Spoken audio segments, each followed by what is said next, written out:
తాకట్లో ఉన్న బంగారాన్ని విడిపించి ఆ రోజున మార్కెట్ ధర కట్టి మిగిలిన డబ్బును మీకు అందిస్తుంది కొమ్మూరి గోల్డ్. స్టేషన్ వచ్చేసింది, జాగ్రత్తగా దిగమ్మా. దిగ్గానే నీ సామాను కింద పడేస్తాం.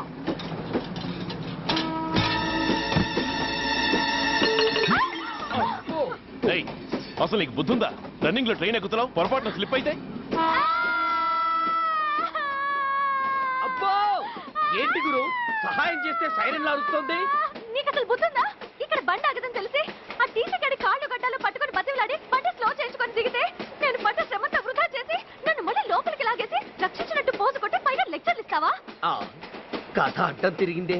ఇదిగో ఈ తాళి పొట్టు నా స్నేహితురాలి పెళ్లి టైంకి అందించడానికి రన్నింగ్ ట్రైన్ నుంచి దిగాను. నన్ను మళ్ళీ ట్రైన్ లోకి లాగేశావు. చూడు, ఈ తాళి ముహూర్తానికి అందకపోయినా, అక్కడ కట్టిన తోరణాలు ఎండిపోయినా, వేసిన అప్పడాలు మెత్తపడిపోయినా, సికింద్రాబాద్ స్టేషన్ లో దిగిన వెంటనే మా బావ కబురు పెట్టి మీ సంగతి తేలుస్తాను, తిరగేసి కొట్టి తిరుపతి చూపిస్తాడు. గురు, మనం హైదరాబాద్ చేరక ముందే ట్రాన్స్ఫర్ చేయించేలా ఉంది. అమ్మా, నీ బావ ఏమైనా రాజకీయ నాయకుడా? కాదు, స్ట్రిక్ట్ పోలీస్ ఆఫీసర్ ఏసీపీ సూర్య. ఏసీపీ సూర్య నీ బావ? ఏ చెవుడా? కాస్త సౌండ్ ప్రాబ్లం, తను వినుంటాడు. ఇంతకీ నీ బావ ఎవరో నీకు తెలుసా తల్లి? ఈయనకేమైనా మెంటలా? కాస్త ఆట అయిపోయలే. నువ్వేటైతే నాకేంటి? ఇదిగో పాయింట్కి వచ్చేస్తున్నాను. నువ్వేం చేస్తావో నాకు తెలీదు. ముహూర్తం సరిగా 10:30కి. ఈలోగా ప్లాట్ఫామ్ లో పడిపోయిన నా సామాన్తో సహా నేను భువనగిరి పెళ్లి వారింట్లో ఉండాలి. ఒకవేళ అలా జరగలేదనుకో, చెప్పానుగా మా సూర్యంబాబు గురించి, ఆ తర్వాత మీ ఇష్టం.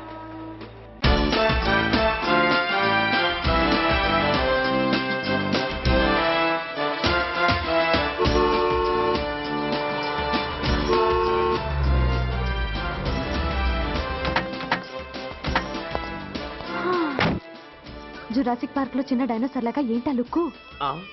వెళ్ళి డిక్కీలో సామాన్లు తీసుకురా.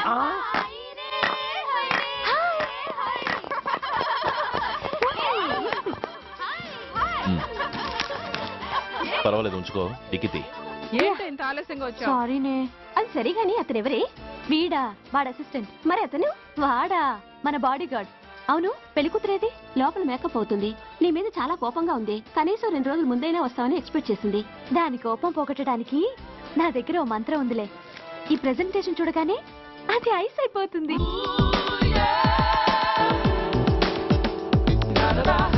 రండి, దాని దగ్గరికి వెళ్దాం. Hi uncle. నమస్తే సార్, వెల్కమ్ సార్. మీకు వైజాగ్ కార్డు పంపించారు సార్. పర్సనల్ గా చెబుదామని ఫోన్ కూడా చేశాను. మీకు హైదరాబాద్ ట్రాన్స్ఫర్ అయిందని చెప్పారు. అక్కడ హెడ్ క్వార్టర్స్ కూడా కార్డు పంపించాను. మీకు అందుతుందో లేదో, వస్తారో రారోడని నాకు టెన్షన్ ఫీల్ అయ్యాను సార్. నాకు ఇన్ఫర్మేషన్ అందింది, అందుకే వచ్చాను. చాలా సంతోషం సార్. మీరు రండి సార్. గోమతి, దీపికా కపులావ్, కోనాయా దేక్. ఏంటి అతన్ని బాడీ గార్డ్ అన్నావు? అంకుల్ ఏమో అంత రెస్పెక్ట్ ఇచ్చి హడావుడు చేస్తున్నారు. ఉండవే, అసలే మతిపోయి నేను ఎడుస్తుంటాను. హలో, ఏంటి జురాసిక్ పార్క్ లో పెద్ద డైనోసార్ లా మొహం పెట్టావు? షాక్ అయ్యావా? అప్పుడే ఏమైంది? ఇంకా ముందుంది. ఇదిగో నీ బ్యాగ్, ఇదిగో నీ పెట్టి. నీకెప్పుడూ చెప్తుండేవాడిని, మా పోలీసులో హీరో, మా డిపార్ట్మెంట్ కి గర్వకారణమని. అంటే ఏసీపీ సూర్య? అవునమ్మా. Nice meeting sir. I'm so thrilled sir. నా భార్య సార్. నమస్తే జీ. నమస్తే. మా అల్లుడు sir. Glad to meet you sir. వాళ్ళ father sir, ACP Suryan sir. Hello sir. ఏదేరమ్మా ఇలా రాలే? ఏ నిన్నే పిలుస్తుందే. నోరు ముయండి. Hello, calling. Go go.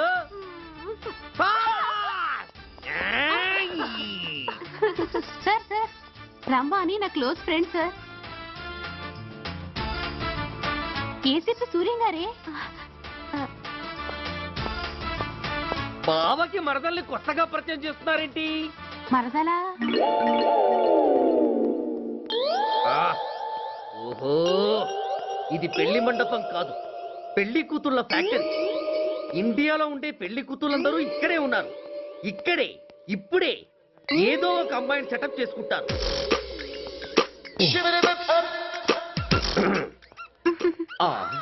లేత క్యాబేజీ లాంటి కాలేజీ పిల్ల నన్ను చూసి నవ్విందంటే ఇక ప్రొసీడ్ అవ్వడమే. Hello, hi. Excuse me. నన్ను చూసి మీరు నవ్వారంటే డెఫినెట్ గా నేను మీకు నచ్చుండాలి. Am I correct? ఆహా, ఇంకా ఎందుకు ఆలస్యం? పదండి, పార్క్ వెళ్దాం. అమ్మో, పార్కు కా? ఎందుకు? ఎందుకేమిటి, మనసు విప్పి మాట్లాడుకోవడానికి. అమ్మో వద్దండి, మాది అసలే సాంప్రదాయమైన కుటుంబం. మీరు నన్ను పార్కుకు తీసుకువెళ్తారు, అక్కడున్న లవ్ జంటల్ని చూసి మనం కూడా అలా మాట్లాడుకుందామని నా భుజం మీద చేస్తారు. ఆ తర్వాత నన్ను ఏ పొదల్లోకి తీసుకెళ్తారు. అమ్మో అక్కడ ఏ తప్పో జరిగిపోతుంది. వద్దండి, మాది అసలే సాంప్రదాయమైన కుటుంబం. అయ్యయ్యో, నేను అలాంటి వాడిని కాదండి. నేను మిమ్మల్ని ఏమీ చేయను. పోనీ పార్కు వద్దంటే మరిద్దరం కలిసి సినిమాకి వెళ్దాం. సినిమాకా? ఆ. అమ్మో వద్దండి, మాది అసలే సాంప్రదాయమైన కుటుంబం. ఇద్దరం సినిమాకి వెళ్ళాక న్యూస్ అవగానే లైట్లు ఆపేస్తారు. ఆ తర్వాత మీరు చిన్నగా నా భుజం మీద చెయ్యేస్తారు. ఆ చీకట్లో లిప్ టు లిప్ కిస్ చేస్తారు. ఆ తర్వాత ఏ తప్పో జరిగిపోతుంది. అమ్మో వద్దండి, మాది అసలే సాంప్రదాయమైన కుటుంబం. అయ్యయ్యో, ఆ మాటకొస్తే మా కుటుంబంలో సాంప్రదాయమే తప్ప అసలు కుటుంబమే లేదండి. నేను చాలా జెంటిల్మెన్ని, ఎలిజిబుల్ బ్రహ్మచారిని. నేను మిమ్మల్ని ఏం చెయ్యను. మీ ఒడ్డు మీద అసలు చెయ్యే వెయ్యను. ప్రామిస్. నువ్వేం చేయనప్పుడు నీతో సినిమాకి పార్కుకి రావడం దేనికి రా? అమ్మో, సాంప్రదాయమైన కుటుంబం అంటే అర్థం ఇదా? కొంపదీసి ఎవరు చూడలేదు కదా? నేను చూశాను కదా. పడక నీ కంట్లోనే పడ్డానా తల్లి? నేనెవరికి చెప్పను గాని ఆ, నాకు ఇన్ఫర్మేషన్ ఇస్తావా? ఏమిటది? పెళ్ళైందా? నాకా? ఛీ, నీ కాదు, ఆయనకి. ఆయనక? ఓహో, మా గురుడికా? అవును. అయ్యింది. 13 ఏళ్ల కొడుకు, 10 ఏళ్ల కూతురు నిజమా? ఉండుండేవారు. మనం చెప్పినప్పుడు వారు పెళ్లి చేసుకుని ఉంటే. అబ్బా! ఎందుకు కొట్టావు? ఆయనకి పెళ్ళైందని చెప్పి అనవసరంగా నన్ను టెన్షన్ పెట్టినందుకు. ఆయనకి పెళ్ళైతే నీకెందుకమ్మా టెన్షను? ఉమ్, అందుకు.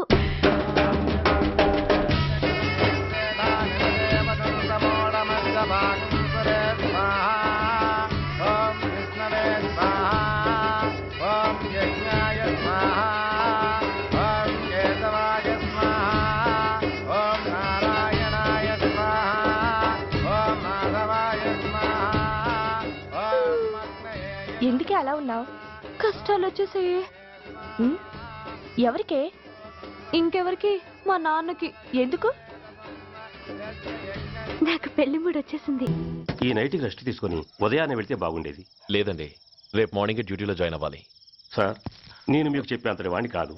కానీ మీరు వెళ్ళేది హైదరాబాద్. అక్కడ ధనరాజు గాడు పరమ కిరాతకుడు. మీరు వాడి విషయంలో కాస్త అలర్ట్గా ఉండటం మంచిది sir. I will take care of myself. Anyway, thank you. Bye. మంచిది సార్. See you. నమస్తే సార్. Tata stereo. రై షట్ అప్. వై? ఎక్కువ ఎస్ ఎస్. వెళ్ళొస్తాను సార్. ఉంటారు. Go go. అంకుల్, అసలు ఆ ధనరాజ్ అంటే ఎవరు? వాడు అంత డేంజరస్ ఫెలోనా?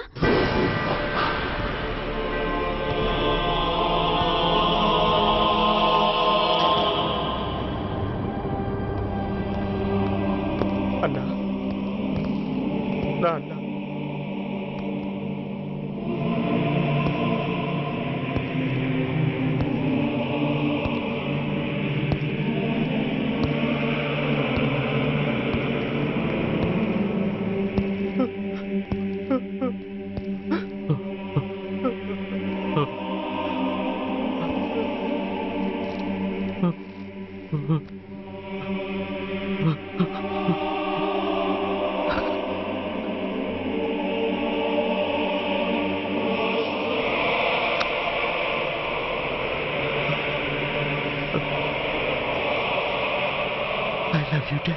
We are sorry sir. మా ప్రయత్నం మేము చేశాం సార్. అడ్మిట్ చేసినప్పుడు మా నాన్న కండిషన్ చాలా సీరియస్ గా ఉందండి. బతికే ఉన్నాడు.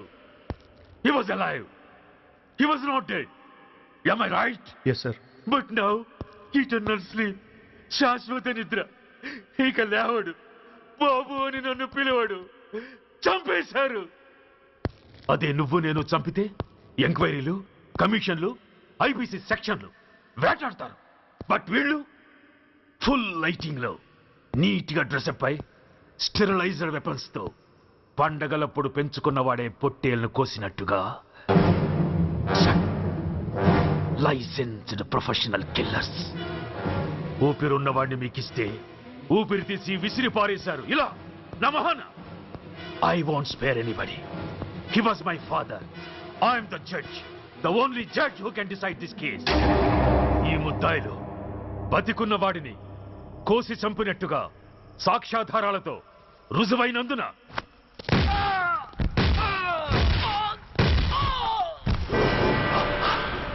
మరణ శిక్ష విధించడమైనది. This is my judgement. You know, my father was a great man. Just 300 రూపాయలతో హైదరాబాద్ వచ్చి 300 కోట్లకు అధిపతి అయ్యాడు. ఐపీసీలో 511 సెక్షన్లు ఉంటే ఆయన మాకు 512వ సెక్షన్ నుండి నేర్పించాడు. He was really great. Control చేసుకోండి సార్. దేవుడు లాంటి మనిషి. ఆ దేవుడిలోనే ఐక్యమైపోయాడు. మహానుభావుడు. అవును, మహానుభావుడు. ఆ మహానుభావుడు ఆత్మశాంతికి మరో 2 నిమిషాలు మౌనం పాటిద్దాం.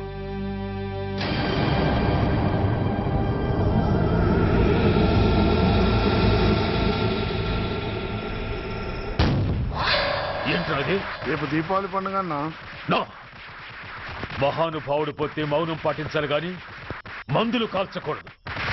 నా దుఃఖం ఎవరికి సంతోషం కాకూడదు. రేపు పండగ జరగకూడదు.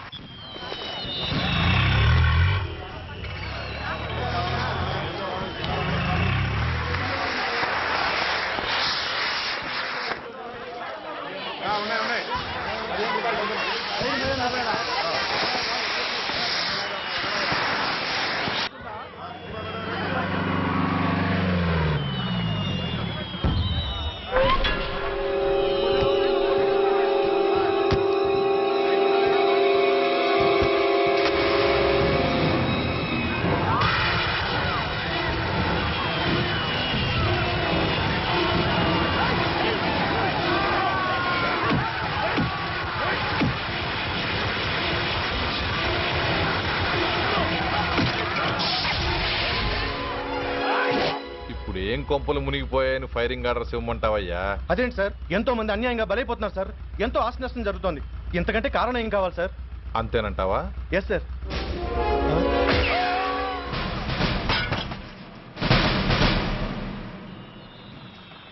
ఎంతమంది మామూలు జనం చస్తే ఒక ఎస్ఐ చావుకు సమానం అవుతుంది. ఇప్పుడు పెట్టొచ్చు కర్ఫ్యూ. బషీర్బాగ్ ఏరియాలో గత రాత్రి జరిగిన గొడవల్లో ఒక ఎస్ఐతో పాటు 20 మంది మరణించారు. కొన్ని వందల మంది గాయపడ్డారు. ఆస్తి నష్టం ₹1 కోటి వరకు ఉండొచ్చని అంచనా. గొడవలకు కారణం ఇంకా తెలియలేదు. ముందు జాగ్రత్త చర్యగా దీపావళి పండుగ నాడు బషీర్బాగ్ ఏరియా మొత్తం కర్ఫ్యూ విధించడమైనది.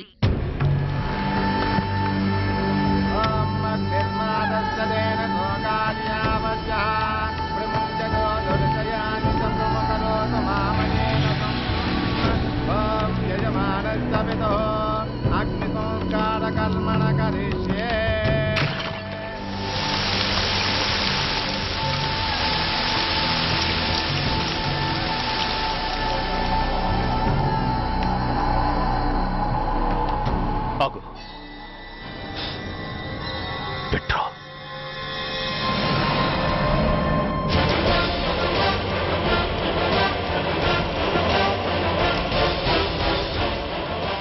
ఆగిపోయావే, అంటించు.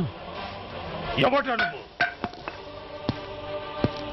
కాలికి బూటు, ఒంటికి కాకి, నడుముకి బెల్టు, నెత్తిన సింహాలతో రొమ్ము విరుచుకు నిలబడేవాడెవడో తెలీదా? పోలీస్. శవాన్ని తగలబెట్టాల్సింది ఊరి చివరనున్న శ్మశానంలో కానీ ఊరి మధ్యన కాదు. ఆయన ఎవరో తెలుసా మాట్లాడుతున్నా? తెలుసురా, ఓ గూండా, ఓ స్మగ్లర్. ఒకప్పుడు మత కల్లోలాలు సృష్టించి ఈ సిటీని శ్మశానంగా మార్చిన నంబర్ 1 క్రిమినల్. ఓయ్ ఆపరా. ఇలాంటి ఉడతరపులకి భయపడేవాడినే అయితే అసలు మీ ముందుకు వచ్చుండేవాడినే కాదు. కాకి బట్టలు కట్టి నీ ఇంట్లో పాకీ పని చేసే మా డిపార్ట్మెంట్ వాళ్ళ కోవలో నన్ను కలపకు. ఐఎమ్ ఏసీపీ సూర్య. ఈ 3 సింహాల వెనుకున్న 4వ సింహాన్ని. మైండెడ్. అయినా ఎవడ్రా వీడు? స్వతంత్ర సమర యోధుడా లేక తామరపత్రం అందుకున్న దేశభక్తుడా ఊరి మధ్యన తగలబెట్టడానికి? పాకిస్తాన్తో పోరాడి గుళ్లకు గుండెలిచ్చిన వీరులే కన్నవాళ్ల కట్టుకున్న వాళ్ల చూపులు కూడా దక్కకుండా మంచుకొండలో మిగిలిపోయి ఉమ్మడి సంస్కారాల్లో పోయారా? వాళ్ళకన్నా గొప్పవాడా నీ బాబు? గుండె మీద కాల్పించుకుని జాతికి ప్రాణాలిచ్చిన గాంధీ మహాత్ముని కూడా ఊరి చివరే సంస్కరించారా? ఆఖరికి ఈ హైదరాబాద్ని కట్టించిన హైదర్ని కూడా ఊరి చివరే ఖననం చేశారా? చూడు, చచ్చినవాడు ఎలాంటి వాడైనా శవాన్ని గౌరవించడం సంస్కారం కాబట్టి చెప్తున్నాను. వెంటనే ఈ శవాన్ని ఇక్కడి నుంచి తీసేయండి. సరిగ్గా మీకు 2 నిమిషాలు టైం ఇస్తున్నాను. తీయకపోతే అందులో అనాథ ప్రేతంలా వెళ్లి ఎలక్ట్రిక్ క్రిమేషన్లో బూడిదైపోతాడు. గంగలో కలపడానికి అస్థికలు కూడా మిగలవు. రాయ్! Come on, shoot! ఆగిపోయావే? నాకు చావంటే భయం లేదురా. నీ అబ్బ మీద నీకు ప్రేముంటే, నిజంగా నువ్వు వాడికే పుట్టుంటే షూట్ చేయి. వాడితో పాటు అందరం పోదాం. కమాన్, నువ్వు షూట్ చేస్తావా, నన్ను వెలిగించమంటావా?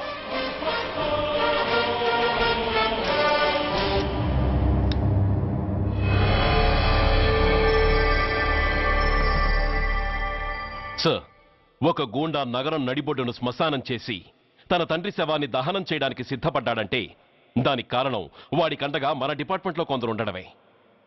కొడుకు చదువు కోసమో, కూతురు పెళ్లి కోసమో, భార్య సోకుల కోసమో డబ్బుకు కక్కుర్తిపడే రాస్కెల్స్ ఈ డిపార్ట్మెంట్లో ఉన్నంత వరకు ఆ ధనరాజునే కాదు సార్, ఆఖరికి ముష్టివాణ్ణి కూడా మనం ఏం చేయలేము. What nonsense are you talking? ఈ డిపార్ట్మెంట్లో నువ్వు ఒక్కడే సిన్సియర్ అనుకుంటున్నావా? నీకంటే సిన్సియర్లు, నీకంటే గొప్పవాళ్ళు, చట్టం కోసం ప్రాణాలు ఇచ్చేవాళ్ళు చాలా మంది ఉండగా నువ్వు ఒక్కడే పెద్ద పోటీగాళ్ళ ఫీల్ అవుతున్నావంటే దట్ షోస్ యువర్ ఇమ్మెచ్యూరిటీ. ఇక్కడెవరూ లంచం తీసుకుని పనిచేయడం లేదు. ఎవరి కర్తవ్యం వాళ్ళు నిర్వహిస్తున్నారు. Mind it. సార్, అదే నిజమైతే దీపావళి రోజున నగరమంతా పండగ జరుపుకుంటుంటే బషీర్ బాగులో మాత్రం 144 సెక్షన్ ఎందుకు పెట్టాల్సి వచ్చిందో చెప్పగలరా సార్? రోడ్డు మీద లౌడ్ స్పీకర్ లౌడ్గా పెట్టిన న్యూసెన్స్ కేసు పెట్టే పోలీసులం ఆ ధనరాజుగాడు వాడు అబ్బ శవాన్ని బ్రిడ్జి మీద తగలబెడుతూ ఉంటే కళ్ళుండి కూడా గుడ్డివాళ్ళలా ఎందుకు ఉండాల్సి వచ్చిందో చెప్పగలరా? ఆ ధనరాజు గారి ఫాదర్ని ట్రీట్ చేసిన 4 ఎమినెంట్ డాక్టర్స్ ఆ రోజు నుంచి కనిపించడం లేదు. వాళ్ళేమయ్యారో ఎవరైనా చెప్పగలరా? నిజంగా ఈ సిటీలో పోలీస్ డిపార్ట్మెంట్ మీద భయం అనేది ఉంటే పబ్లిక్ గా ఒక ఎస్ఐని చంపే ధైర్యం ఎవరికి వచ్చిందో, ఎలా వచ్చిందో చెప్పగలరా? చెప్పలేరు. నేను చెప్తాను. ఆ రౌడీ వెధవ తన తండ్రి చచ్చాడన్న కసితో ఎవరూ ఆనందంగా ఉండకూడదని, ఎవరూ పండగ జరుపుకోకూడదని శాడిజంతో రెచ్చిపోయి అల్లర్లు సృష్టిస్తే అతని కోరిక తీర్చడం కోసం మన డిపార్ట్మెంట్లో ఉన్న వాడి చెంచాలు మీకు ఫోన్ చేస్తే కర్ఫ్యూ విధించాల్సి వచ్చింది. Mister Surya, you're crossing your limit. No, I'm telling the facts. Do you have any proofs? Proof నా దగ్గర లేదు కాబట్టే ఇంకా ఇక్కడ నిలబడి మాట్లాడుతున్నాను. లేకపోతే ఈ పాటికి వాడి చంకనాకుతున్న పోలీస్ ఆఫీసర్స్ ని మొండి మొలంతో నడి రోడ్డు మీద నడిపించావాడిని. Sir, stop it mister Surya. మీరు ఛాలెంజ్లు చేసుకోవడానికి, అరుచుకోవడానికి ఇదేమైనా అసెంబ్లీ హాల్ అనుకుంటున్నారా? Mind your words. I'm sorry sir. అనవసరమైన విషయాలు చర్చించడానికి కాదు మిమ్మల్ని పిలిపించింది. Take your seats. Mister Venkat, ఈ కేసును అందరూ సీరియస్ గా తీసుకుని దర్యాప్తు జరిపించండి. Yes sir. Surya, sir. Unnecessary arguments మానేసి నీ దగ్గర సాక్ష్యాలు ఏమైనా ఉంటే వీరికి సహకరించు. Yes sir. The meeting is over. All of you may discuss.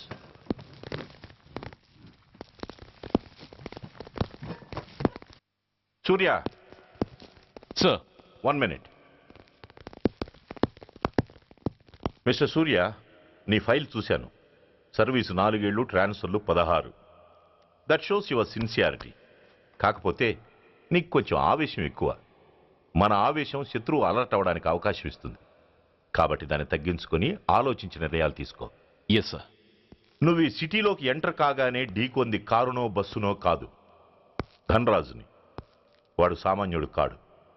నిన్ను చంపడానికి తప్పకుండా ట్రై చేస్తాడు.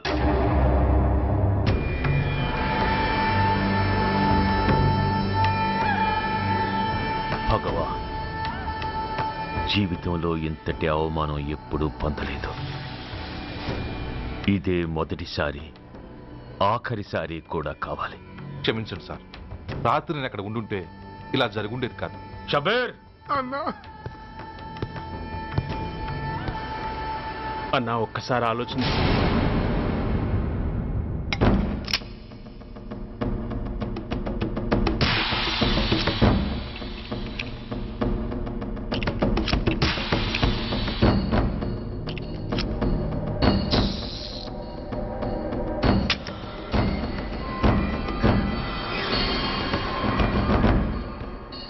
స్వామి, నా చేతిలో వాడి చావు రాసుంటే నన్ను బతికించు, లేకపోతే నన్ను నీలో ఐక్యం చేసుకో.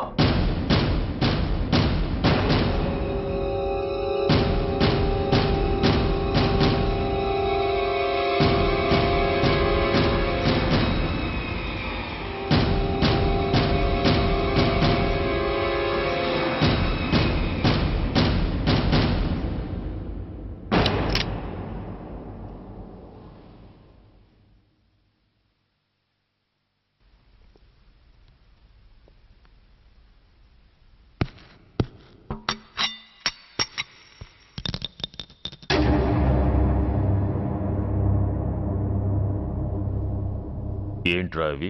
అన్నా నన్ను క్షమించన్నా, ఒరిజినల్ బుల్లెట్ తీసేసి నకిలీ పెట్టానన్నా. నేనయ్యా పోయాడు, ఈరోజు నువ్వు కూడా పోతే మాకెవరన్నా దిక్కు, అందుకే అలా చేశాను. నన్ను క్షమించన్నా, నన్ను క్షమించన్నా అన్నా అన్నా అన్నా అన్నా అన్నా. పైకి లేవరా.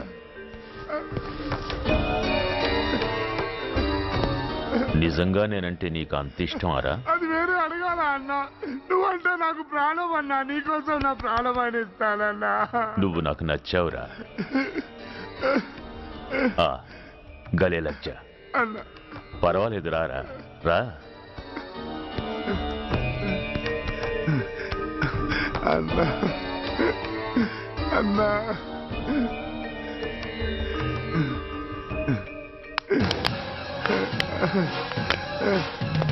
అన్నా